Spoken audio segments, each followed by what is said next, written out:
Well, g'day. Today's the day after Ironman, and I thought today's video, it'd be good to talk about what it takes. And what it takes is a game of consistency, playing the long game, chipping away, remaining aware that the goal is in the background. It's in the load, and it's a load that takes place over time. So that's opposed to chasing breakthroughs in a temporary fashion that can lead us to breakdown shortly after breakthrough. And that's where sometimes we lose the plot. We get a little confused about what it is we're doing. We chase the brass ring, we go too hard. Because ultimately, success in this caper is a slow burn. And the focus is a long-term background strength development. And those strength improvements should occur progressively over months and years, not over days and weeks. And it's interesting that one of my athletes who won the national title this weekend summed it up best in his pre-race notes when he wrote, and yes, you should definitely write some. I advise everybody to do that. This guy's name's John O'Cahill, just in case you were wondering. He wrote as a header, hurry slowly. Now that's a really profound truth, both for racing and for training. Why? Because if there's one thing I know with the benefit of hindsight and experience of being in this game for this long, it's this: Ironman rewards the patient. It turns up again and again. It's obvious. The patience is a requirement in training and in the race in the same way, because one creates the other. And the precursor to excellence in Ironman is patience in training. Not only on race day, but in training itself. Do you understand it? It's both a mental and physical acuity that stems from patience. And I've seen a lot of younger athletes cook their chances for longevity early by rushing the brass ring, by looking for it quickly, for thinking they can get to it fast. You can't rush this. This is Ironman. And you need to be very mindful of the stories that you tell yourself when you go to rush it, when you go to try and take that shortcut, you know? Because let's look at it this way: talking yourself down will create a failure to fire. You have to ruthlessly get present with what is and work at it.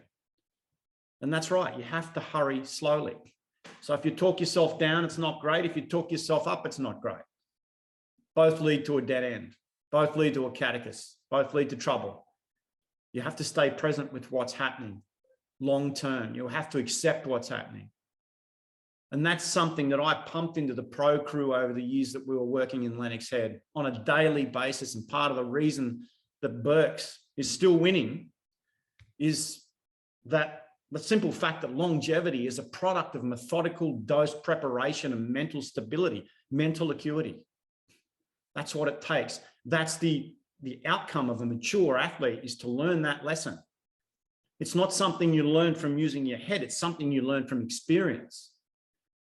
And anything truly is possible. And I firmly believe that we don't realize that we put up our own roadblocks, right?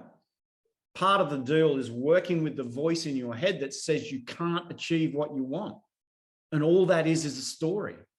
It's a story that we create and believe into existence, or not. And that's the choice we make. It doesn't mean we won't get tired. It doesn't mean we won't get pissed off. It doesn't mean we don't suffer setbacks, injuries, or illness. But it's the background continuity that strings the progress together in the process and ultimately develops our faith in ourselves to overcome these doubtful thoughts.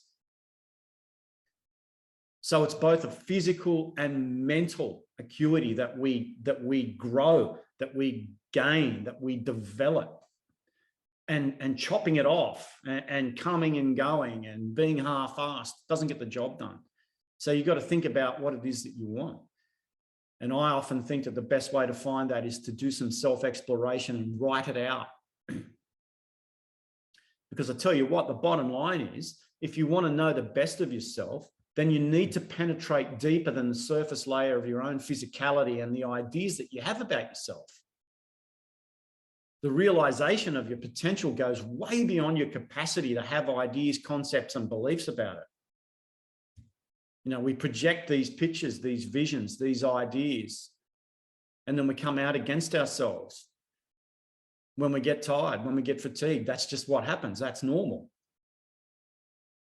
But when we let those stories take place and we let them run the show, those thoughts are based on what you already know. And the goal that you are seeking is in what you don't know about yourself yet. Forget what you think you know about yourself. What don't you know about yourself yet? Do you really know what resilience is made of? Do you really understand how resilient you really are? God, how many times I've tried to explain this to both coaches and athletes over the years. The second you think you know, you stop learning, you stop growing, you stop developing. And sometimes you don't start to develop again until you shut up, until you realize that you're on a path. And if you're a coach listening to this, the same thing applies. You'll learn more by simply observing than intervening for the sake of it, right? Self-observation creates growth because it expands awareness and intelligence. When you hurry slowly, you progress best. And that's the interesting thing about this. It's a slow burn. You're going to dig a trench, you need to start somewhere. You need to dig methodically and consistently over time, chipping away, watching yourself, watching others, watching how you do the job, finding out the things about yourself that you don't know. And they're often uncomfortable things. That's granted, right? It's a given that sometimes we're not going to like the things that we find out about ourselves. But when we find out those things about ourselves, then we can shift. Then we can grow, then we can develop, then we can create the ideal for conditions for us to realize our own potential. And for me, as a coach, that's my bottom line. When I look at somebody, I look at their potential. I'm not interested in what they think they know. I'm not even interested in what I think I know. I know that I have to create a challenging experience that will cover all the bases, not some of the bases. And I'm as much a fan of sports science as anyone else, but it's one part of the picture, just like psychology is, just like application is, just like self-trust is, just like self-worth is, just like will, desire, heart, gut, enthusiasm. All those things are part of this complete picture. And yet, it's simple. You just need to get out of your own road. I think these are exciting times in sport. We're starting to see a resurgence. We've finally got our Ironman out of the way. We're back in the game. Now's the time to bring the enthusiasm, the motivation. Now's the time to structure again. Now's the time to hope and dream and look at the future. And that future depends solely upon your application to be present with what you do now consistently. And the consistency is far more important than the content. And that's the last thing I'm going to say about this. You know, we've looked over many years at different times. Even I've personally used dozens and dozens and dozens of different programs, different structures, different training ideologies, philosophies. They change, they come, they go. The content's not important. The consistency is. Your commitment to yourself, my commitment to my athletes, our commitment to this sport that we're all so passionate about. Thanks for listening.